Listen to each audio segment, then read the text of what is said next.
আল্লাহ বলে, বান্দা আমার মতো দয়ালু মনিব থেকে কেড়ে তোরে আলাদা করে দিল। মা গাররাকা, আরে বান্দা আমার থেকে কেন আলাদা হলি? আমি কি অপরাধ করেছি? সারাদিন আসমানে আলো দিয়ে আমি অন্যায় করছি? আজ আবার রাতের বেলা ঘুমের পরিবেশের জন্য অন্ধকার করে দিয়ে আমি অপরাধ করছি? মা গাররাক, এই যুবক, তোমার কাছে তোমার মালিক অপরাধ কি করছে বল না বেটা, বল। কেন সেজদা করলি না ভাইয়া? আল্লাহ তোমার কাছে কি অন্যায়টা করছে? কি অন্যায়, কি না দিছে মালিক? মা গাররাকা বিরাব্বিকাল কারীম, এটা আল্লাহর ডাক। আল্লাহ বলেন, বান্দা কে রে তোরে আমার থেকে আলাদা করল? কেন রে তুই আমারে ছাড়লি? আমি কি দোষ করছি? হাদিসের মধ্যে আছে, লাইসা মিন ইয়াউমিন ইল্লা ইউরাদু আলা নবী সাল্লাল্লাহু আলাইহি ওয়াসাল্লাম আমালা উম্মতিহি গুদওয়াতান ওয়া আশিয়াতান। শোনো যুবক, আল্লাহর নবী বলেন প্রতিদিন দুইবার, সকালে একবার, সন্ধ্যায় একবার, আমার উম্মতের আমল আমি রাসূলের সামনে ফেরেশতারা পেশ করে। হায় হায়, নবীর সামনে তোমার নাম উচ্চারণ হয়, ফেরেশতা বলে, ইয়া রাসূলুল্লাহ, একটা সিজদা দেয় নাই, একটা সিজদা, একটা সিজদা দেয় নাই। আল্লাহর নবী তখন বলে, হায় আমার উম্মত, আমার 23টা বছরের দিবানিশির এই মেহনতের কোনো কদর করলি না? 23 বছরের আমার এত কষ্টের কোনো কদর হলো না? হাসরের ময়দানে নবী, দোস্ত শুনেন, হাসরের ময়দানে আল্লাহর নবী তার পিঠ দেখাবে, পিঠ, নবী তার পিঠ দেখাবে, পিঠ দেখায়া বলবে, উম্মত দেখ আমার পিঠ, চালনির মতো ছিদ্র ছিদ্র করে ফেলছি। তায়েফের বাচ্চারা যখন আমার পাথর মারছে, ওই পাথরের আঘাত সইতে গিয়ে। সেদিন দেখবেন, সেদিন বুঝবা যুবক, নওজোয়ান, তোমার জন্য কাদার কেউ নাই, তোমাদের জন্য ভাবার কেউ নাই। মা বাপ ছেড়ে দিছে তোমারে, যা বাবা নষ্ট হয়ে যা। আহা, মোবাইলের হাতে ছেড়ে দিছে তোমারে, নষ্ট বন্ধুদের হাতে ছেড়ে দিছে তোমারে, যা বাবা পেটের ভুক লাগলে ভাত খাইয়ে যাইস, বাকি টাইম নষ্ট হয়ে যা। অভিভাবক ছেড়ে দিছে সন্তানকে, দুপুর বেলা বের হইছে রাত 10টা পর্যন্ত, কারো কোনো পেরেশানি নাই। মা বাবার, ছেলেটা কি হচ্ছে, কার সাথে উঠতেছে, বসতেছে, খাইতেছে, চলতেছে, কারো কোনো পেরেশানি নেই। এভাবে জিন্দেগি চলে না বাজান, এভাবে জিন্দেগি চলে না। এই জন্য আল্লাহ তাআলা প্রতিদিন ডাকে, আমার বান্দা আমি কি অপরাধ করেছি? রাসূল প্রতিদিন বলে, আমার উম্মত আমি কি অন্যায় করছি? আমার তায়েফের রক্তের কোনো দাম নাই, আমার উহুদের দান শহীদ করার কোনো মূল্য নাই। 14 দিন আমি পেটে পাথর বেঁধেছি, আমার সেই পাথরের বাধা পেটের কোনো মূল্য নাই। আমি 3 মাস ঘরে চুলায় আগুন জ্বলে নাই, আমার সেই জীবনের কোনো মূল্য নাই। মুসলমানের ছেলেরা, মুসলমানের বাবারা, তোমরা তোমাদের আল্লাহকে চেনো, তোমরা তোমাদের রাসূলকে চেনো। মোবাইল দিয়া হইলো রবিকে চেনো, রাসূলের জীবনী শোনো, তাইলেও ফায়দা হবে। এই জীবন এভাবে নষ্ট করো না ভাইয়া।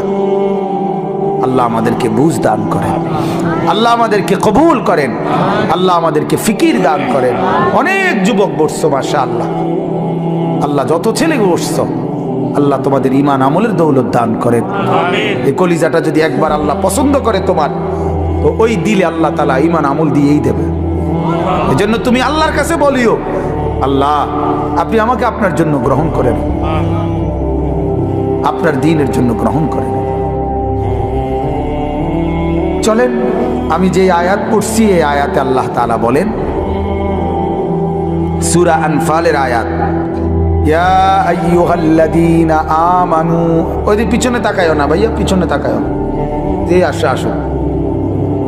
ইয়া আইয়ুহাল্লাযীনা আমানু, হে ঈমানদারগণ। এটা আল্লাহর ডাক। কার ডাক? আল্লাহর। ইয়া আইয়ুহাল্লাযীনা আমানু, এটা আমার মালিকের ডাক। মালিকের এই ডাকে পৃথিবীর সবচেয়ে বেশি মায়া। সন্তান যখন, মা যখন সন্তানকে ডাকে, ওই ডাকে যেতটুকু মায়া, বাবা সন্তানকে ডাকলে যতটুকু মায়া, আল্লাহর কসম এই ডাকের মধ্যে গোটা পৃথিবীর সবচেয়ে বেশি মায়া এর মধ্যে। ইয়া আইয়ুহাল্লাযীনা আমানু, হে ঈমানওয়ালা। আল্লাহ বলেন, বান্দা তুমি কালেমা পড়েছ, তুমি নিজেকে মুসলমান পরিচয় দিয়েছ, আমি আল্লাহ খুশি হলাম, তোমার ঈমান গ্রহণ করে নিলাম। আমি আল্লাহ এই কারণেই তোমাকে ঈমানদার বলে ডাক দিলাম। এটা প্রমাণ করে যে আল্লাহ আমার ঈমান গ্রহণ করছে। বলেন আলহামদুলিল্লাহ।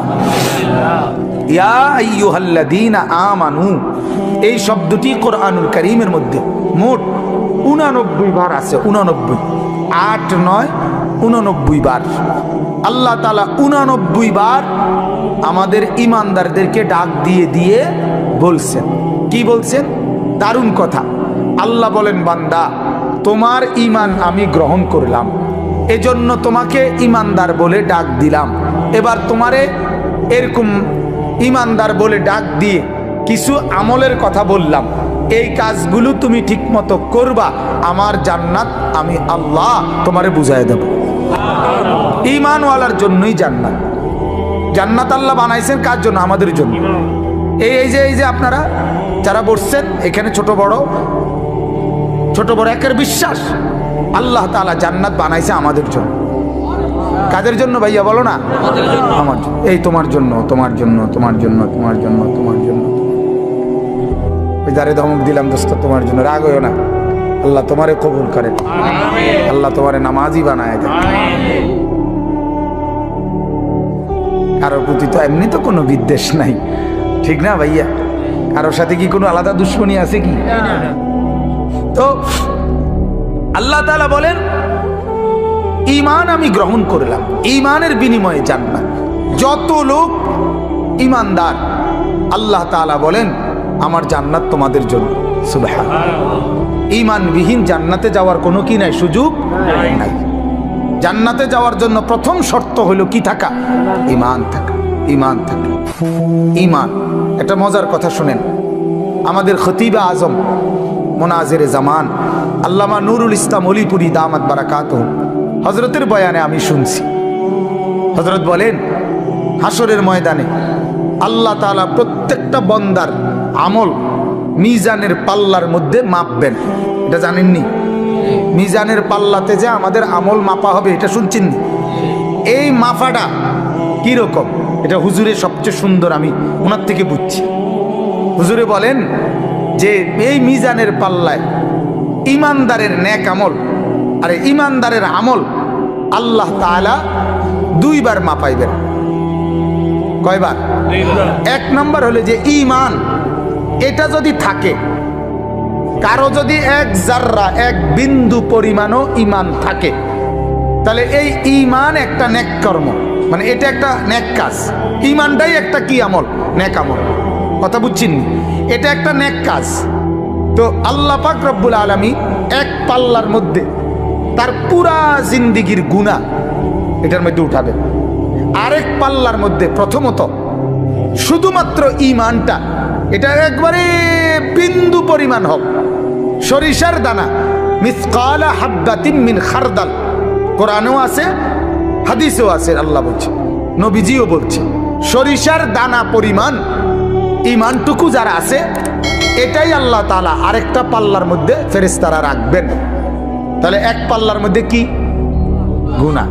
আরেক পাল্লার মধ্যে শুধু ঈমানটা। এই শুধু ঈমানটা রাখার কারণে গুনার পাল্লা যদি 7 আসমানের চাইতে ভারী হয়, গুনার পরিমাণ যদি 7টা পৃথিবী বরাবরও হয়, তারপরেও এই ঈমানের এই সামান্যটুকু সমস্ত গুনার পাল্লার চাইতে ঈমানের পাল্লা ভারী হবে। আর ফেরেশতা ঘোষণা দিবে, তুমি চিরস্থায়ী জাহান্নাম থেকে মুক্তি পাইলা। খুলুদ ফিন্নার, অর্থাৎ তুমি চিরস্থায়ী জাহান্নামী হবে না। এখন ফেরেশতা বলবে, তবে দাঁড়াও, তোমার ফয়সালা এখনো শেষ হয়েছে না। প্রথমত তুমি এই নিশ্চয়তা পাইলা যে তুমি চিরস্থায়ী কি না, জাহান্নামী না। তবে এখনই ডাইরেক্ট জান্নাতে যাইবা নাকি একটু ঘুরাইন লাগবো, এইটা একটু কাম বাকি আছে। তখন ওই ঈমানটাকে সরাইয়া তার বাকি যত নেক আমল, নামাজ, রোজা, হজ, যাকাত, ওযু, গোসল, দান, সাদাকা, জিকির, তাসবিহ, তেলাওয়াত, আরো নেক আমল আছে না, এই নেক আমলগুলো এবার ওই পাল্লাতে রাখা হবে। এই পাল্লিতে রাখলে ঈমান, আরে নেক আমল এইবার আবার টান দিবে। আবার টান দিলে এইবার যদি নেক আমলের পাল্লা গুনার পাল্লার চাইতে ভারী হয় তো এখনই জান্নাত। মানে এক ঈমানের কারণে তো প্রথমে কি হয়ে গেছে, বরাদ্দ আসিল, এখন বাকি নেকের পাল্লাও গুনার চাইতে কি ভারী। এইবার আল্লাহর পক্ষ থেকে ফেরেশতারা বলবে, তুমি ডাইরেক্ট এদিক দিয়া এন্দে গিয়েই উঠবা, উঠলেই দেখবে জান্নাত। মানে ডাইরেক্ট জান্নাত। আর যার নেকিগুলো রাখার পরে গুনার পাল্লা ভারী হবে, তাকে বলা হবে, তুমি প্রথমত জাহান্নামে যাও, জাহান্নামে এই গুনার সমপরিমাণ শাস্তি ভোগ করার পর তারপরে ওই যে প্রথম ঈমানটুকু থাকার কারণে, ওইটুকুর কারণে তুমি জান্নাতি হবা। তো তবে আযাব ভোগ করে এরপরে ওই ঈমানের কারণে তোমাকে আবার জান্নাতে নিয়ে আসা হবে। তাহলে ঈমান কত বড় নিয়ামত। ঈমান এক নম্বরে, প্রথমত ঈমানের সাথে নেক আমল যদি ভারী হয় তাহলে সরাসরি জান্নাতে নিয়ে যাবে। আরেকবারে ঈমানের সাথে যদি গুনার পাল্লাও ভারী হয় তাহলে জাহান্নামের আযাব ভোগ করাইয়া হলেও ঈমান তাকে জান্নাতে আনবেই আনবে। এখন এখানে দুই কথা আমাদের, আপনাদের জন্য আমার।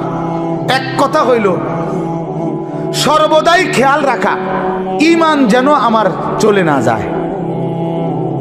এটা সর্বোচ্চ একজন মানুষের সবচেয়ে বেশি খেয়াল রাখা দরকার, ঈমান যেন আমার চলে না যায়। আমার শায়েখ আল্লামা মুফতি মুশতাকুন নবী সাহেব বলে, মাঝে মাঝে বুকে হাত দিয়া বলা দরকার, নিজের ঈমান পরীক্ষা করা দরকার। আছে তো ঈমান? চলে গেল না তো, হারায় গেল না তো? ঈমান কিন্তু চলে যায়। ঈমান কি হয়ে যায়?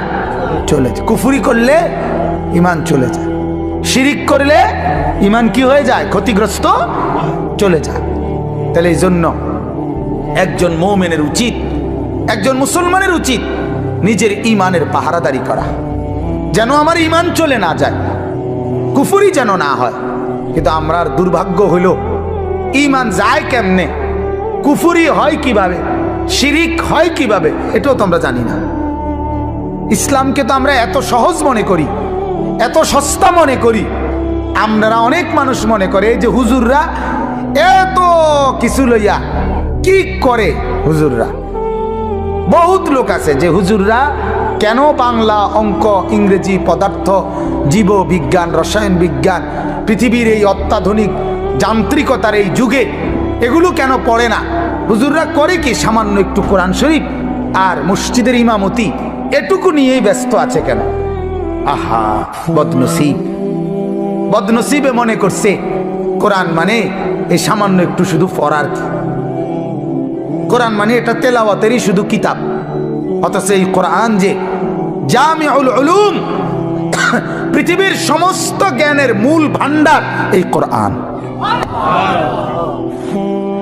তাহলে আল্লাহর কসম, ভারতের এক বড় বুজুর্গ ছিলেন সৈয়দ আবুল হাসান আলী আন-নদভী রাহমাতুল্লাহ আলাইহি।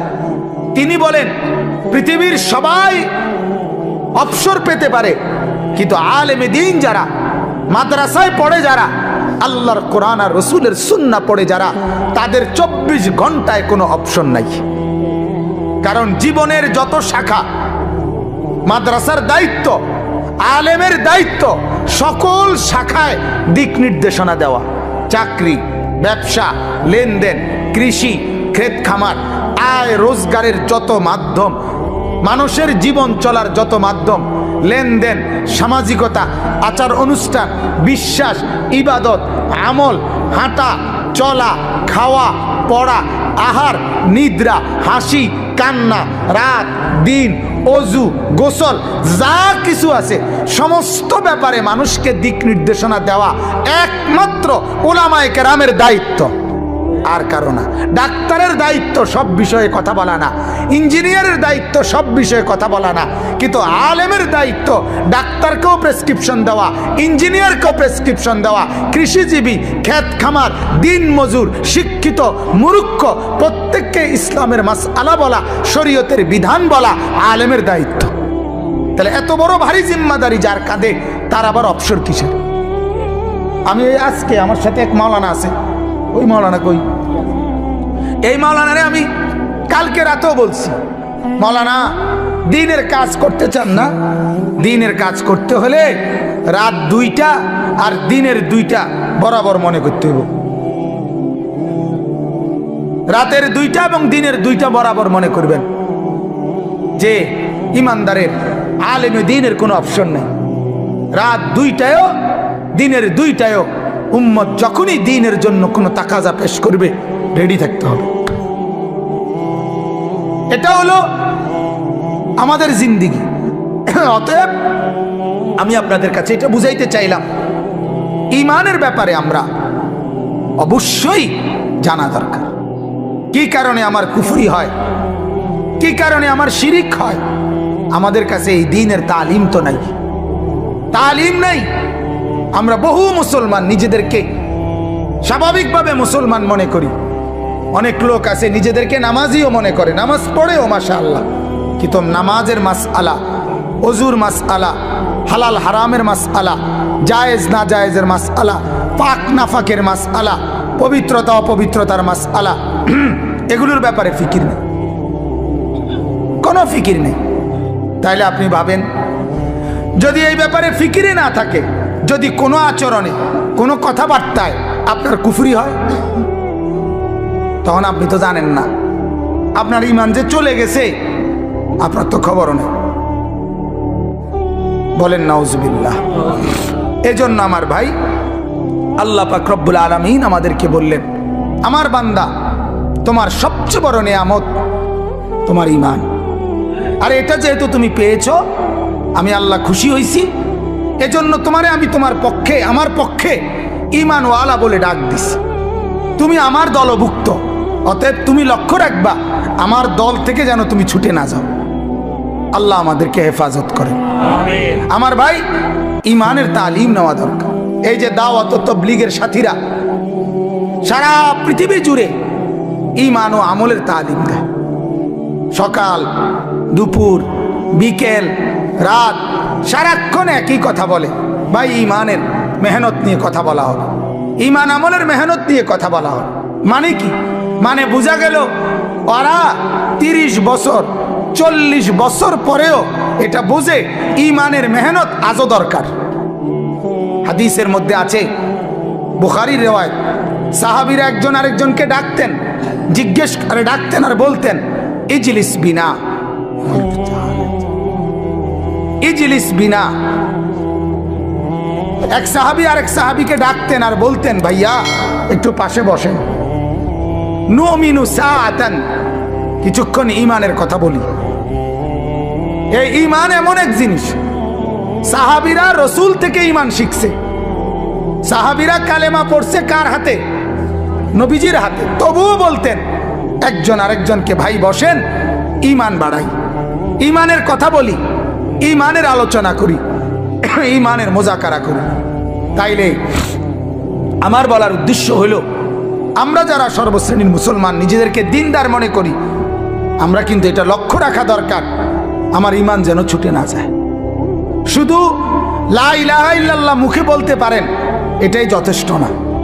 আচরণে, কর্মে, বিশ্বাসে, লেনদেনে যেন কোনো কুফরি না হয়। বহু নাফরমান পাত্তর দিয়ে বাইর হইল, তার জবান দিয়ে মালিকের নাম বাইর হয় না। খানা খায় ঠিকই, বহু বদনসিব মসজিদের সামনে দিয়ে হাইটা জায়গা, সেজদা তার কপালে জোটে না। বহু চা দোকানদার, তার চোখের সামনে মসজিদ, ঠিক মসজিদ বরাবর তার দোকান। এই ডাকাইতের দোকানে বইয়া মানুষে চা খাইয়া নামাজ পড়ে, যে ডাকাইতে নিজে সেজদা দেয় না। আছে না এমন? হ্যাঁ, এটা নসিব। আল্লাহ যাকে পছন্দ করে, ইচ্ছে করে, মালিক যাকে দয়া করে, তাকে আল্লাহর কথা শুনবার, বলবার, বুঝবার, মানবার তৌফিক দেয়। বিশ্বাস করেন, এটা অনেক বড় নিয়ামত। এটা কোরআনের আয়াত, ফামান ইউরিদিল্লাহু আন ইয়াহদিয়াহু ইয়াশরাহ সাদরাহু লিল ইসলাম। আল্লাহ বলেন, আমি যাকে সিদ্ধান্ত নেই হেদায়েত দেব, আমি আল্লাহ তার দিল ইসলামের জন্য খুলে দেই। এটা আল্লাহর ফয়সালা হয়। আল্লাহ সিদ্ধান্ত নেয়, তারে আমি দিনদার বানাবো, তারে দিনদার বানাবো। ওমর রাদিয়াল্লাহু তাআলা আনহু, উনি ফয়সালা নিছে, উনি নবীজির গর্দান নিবে, চোখ লাল, বুকের মধ্যে রাগ, হাতে তলোয়ার। ওনার সিদ্ধান্ত নবীজিকে হত্যা করবে। আল্লাহ বলে, আমার সিদ্ধান্ত তোরে হেদায়েত দেবো, আয় আউগা। ঠিক কিনা বলেন না কেন? আল্লাহর সিদ্ধান্ত আরেক রকম। তো মালিক বলে, আও আগাও আগাও, সাই জামা জুমা বদলাইও না, এলো। এই অবস্থাতে রব্বুল আলামিন হেদায়েত দিছে। সুবহানাল্লাহ। ইয়া মুকাল্লিবাল কুলুব সাব্বিত কলবি আলা দীনি। এই দোয়ার মধ্যে ব্যাখ্যায় আছে, নবীজি বলছে, প্রতিটা মানুষের কলব, দিল আল্লাহর কুদরতি দুই আঙ্গুলের মাঝে থাকে। ইন্না কুলুবাল ইবাদ বাইনা ইসবাআইনি মিন আসাবিআর রহমান। প্রত্যেকটা মানুষের দিল আল্লাহ তাআলার কুদরতি দুই আঙ্গুলের মাঝে থাকে। ইউকাল্লিবুহু কাইফা ইয়াশা। আল্লাহ যেভাবে ইচ্ছে ওই দিল বদলাইতে পারে। আল্লাহ চাইলে উলট পালট করে দেয়, আল্লাহ তাআলা চাইলে দিল বদলায় দেয়। এই জন্য ওমরের শক্ত দিল, পাষাণ দিল আল্লাহ বদলায় দিছে, তো নরম দিল হয়ে গেছে, নরম দিল। এই জন্য কোরআনুল কারীম আছে, ওয়ালামু আন্নাল্লাহা ইয়াহুলু বাইনাল মারই ওয়া কলবিহি। আল্লাহ তাআলা বলেন, ও আমার বান্দা, মনে রাখো, তোমার দিলের তামান্না আর আমার ফয়সালা দুই রকম হয়ে যায়। আরেক অর্থ হইল যে তোমার দিলের ইচ্ছা আর আমার দিল বদলানো ভিন্ন হয়ে যায়। তুমি ইচ্ছা করছে একরকম, আমি তোমার ব্যাপারে দিল বদলাই দেই ভিন্ন রকম। এজন্য আমার অনুরোধ, প্রত্যেক দিন বলি, জুমার বয়ান যখনই আর মসজিদে যাবেন, একেবারে শুরুর থেকে, এই যুবক ভাইরা, তোমরাও অনেক ছেলে, তোমরা মসজিদে যাও ভাই, ঠিক আছে, কিন্তু বারান্দায় বসে থাকো, ধাক্কা ধাক্কি করো, রসিকতা করো। আরে দোস্ত, জিন্দিগি কতক্ষণ রসিকতা করলে? আমার শুধু এই কথাটা বুঝাও, আসলে রসিকতা কি কোনো টাইম টেবিল নাই? আর বিনোদনের কেকের কোনো টাইম টেবিল নাই। একটা মানুষকে সারাদিনে ধাক্কা ধাক্কি, এই নিজেদের মধ্যে আনন্দ ফুর্তি, এই তামসা করতে মন চায়, এটা কতক্ষণ? কতক্ষণ ভাল লাগে? একজন মানুষের কতক্ষণ ঘুম যাইতে মনে করে? একজন মানুষের কতক্ষণ তামসা করতে মন চায়? এটার কি কোনো লিমিট নেই?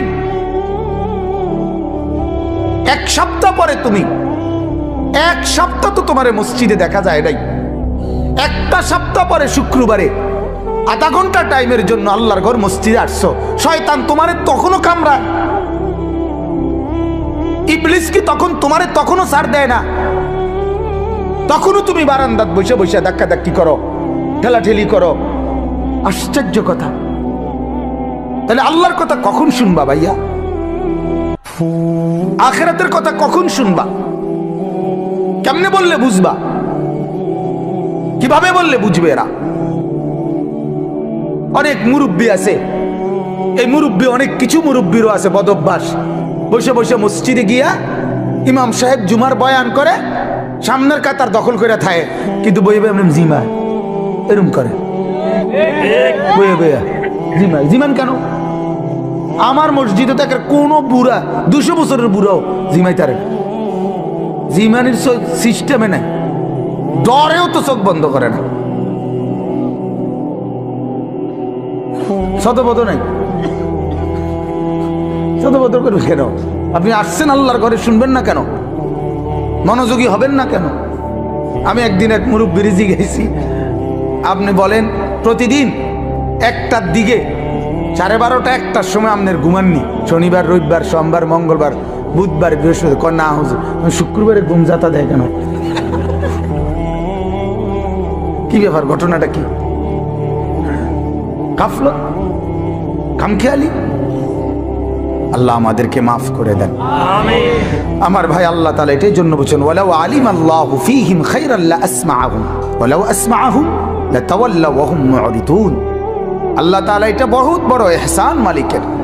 আল্লাহ বলেন আমি চাইলে শুনাই, আমি মহব্বত করলে হেদায়েত দেই, আমি আল্লাহ পছন্দ করলে আমার রাস্তায় টেনে নিয়ে আসি।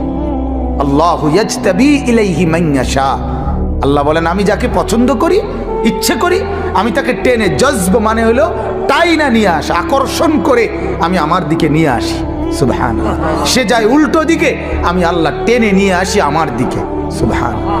আরেকটা হলো ওয়াহদি ইলাইহি মান ইউনিব। আল্লাহ বলেন আমার রাস্তায় একটু যদি কেউ আগায়, আমি আল্লাহ তার চাইতে বেশি গতিতে আমি আল্লাহ তাআলা তাকে এগিয়ে হেদায়েত দিয়ে দেই। সুবহানাল্লাহ।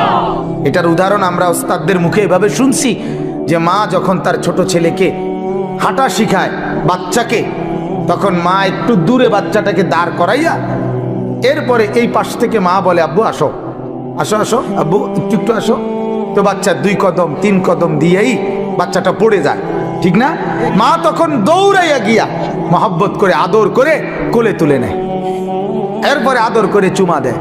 রব্বুল আলামিন যখন বলে আমার বান্দা আমার রাস্তায় 2-4 কদমই আগাও, 2-4 কদম আগাইলেই আমি আল্লাহ নিজে আগায় গিয়ে তোমারে কোলে তুলে নেব। সুবহানাল্লাহ। আদর করবো, আমি আদর করব। আমার শায়েখ আল্লামা মুফতি মুশতাকুন নবী সাহেব বলে বান্দা যখন সেজদা করে আল্লাহ তখন বান্দাকে আদর করে যেন পিঠে এবং মাথায় হাত বুলায় দেয়। হাত বুলায়, আনিস আসছো না, সেজদা করলা, খুশি হইলাম, আদর করে বুলায়। আল্লাহর পেয়ারা বান্দারা মালিকের স্পর্শ পায়। সুবহানাল্লাহ। মালিকের স্পর্শ পায়, মালিকের অস্তিত্ব কলিজার মধ্যে অনুভব করে, দিলের মধ্যে অনুভব করে। হাদিসের মধ্যে আছে রাসূলুল্লাহ সাল্লাল্লাহু আলাইহি ওয়াসাল্লাম একদিন নামাজের মধ্যে তেলাওয়াত করতেছিলেন। নামাজে কোরআন শরীফ পড়ে না, তেলাওয়াত অবস্থায় একটু সামনে আগায় গেছে, আবার পিছায়ে পড়ছে। নামাজ শেষ করছে আর সাহাবীরা জিজ্ঞেস করলেন ইয়া রাসূলুল্লাহ কি করলেন এটা? তো আগায় আবার পিছায়ে গেলেন। আল্লাহর নবী বলেন সাহাবীরা জান্নাতের ফলের কথা, জান্নাতের এই আয়াত যখন পড়তেছিলাম তো আমি দেখছিলাম যে জান্নাতের ফলের গাছ আমার সামনে দাঁড়ানো, এই জন্য একটু আগায় গেছিলাম, মন চাইছিল ফলের একটা থোকা খুলুম, মানে সিরালমু। আবার ভাবলাম এটা তো দুনিয়া, এই জন্য ছিড়ি নাই আর আবার পিছায় পড়ছি। মানে এমন ভাবে দেখছে, এমন ভাবে দেখছে। আল্লাহ রাসূল সাল্লাল্লাহু আলাইহি ওয়াসাল্লামের সাহাবীরা বলতেন রাসূলুল্লাহ সাল্লাল্লাহু আলাইহি ওয়াসাল্লাম যখন সেজদা দিতেন, সাহাবীরা বলেন আমরা শুনতাম নাসমাউ লাহু আজিরান কাআজিরিল মিরজান। আল্লাহর নবীর সাহাবীরা বলেন ডেকচির মধ্যে পানি গরম করলে, উতরাইলে যেরকম ডগডগ আওয়াজ করে, গড়গড় আওয়াজ করে, সাহাবীরা বলেন আল্লাহর নবী সেজদার মধ্যে এভাবে কাঁদতেন, আমরা তার কলিজার ভেতরে এই ডেকচির উত্তপ্ত গরম পানির ডগডগে আওয়াজের মতো শুনতে পেতাম। কি নামাজ পড়তেন, কেমন সেজদা করতেন। আল্লাহর নবীর স্ত্রী আম্মা জান আয়েশা রাদিয়াল্লাহু তাআলা আনহা বলেন মাঝে মাঝে আল্লাহর নবী যখন সেজদা করতেন তাহাজ্জুদে, রাত গভীরে এত লম্বা সেজদা করতেন, এত লম্বা সেজদা দিতেন। হযরত আয়েশা বলেন আমি ভাবতাম হায় তিনি ইন্তেকাল করলেন কিনা, তিনি মারা গেলেন কিনা। তো আমি নিজেই নিজে রাসূলুল্লাহ সাল্লাল্লাহু আলাইহি ওয়াসাল্লামের পায়ের আঙ্গুলে হাত দিয়ে মানে অনুভূতি চাইতাম জীবিত আছে কিনা। এত লম্বা সেজদা দিতেন, এত লম্বা সেজদা দিতেন। এজন্য ভাইজান আমার বাপ, এটা অনুভূতির ব্যাপার।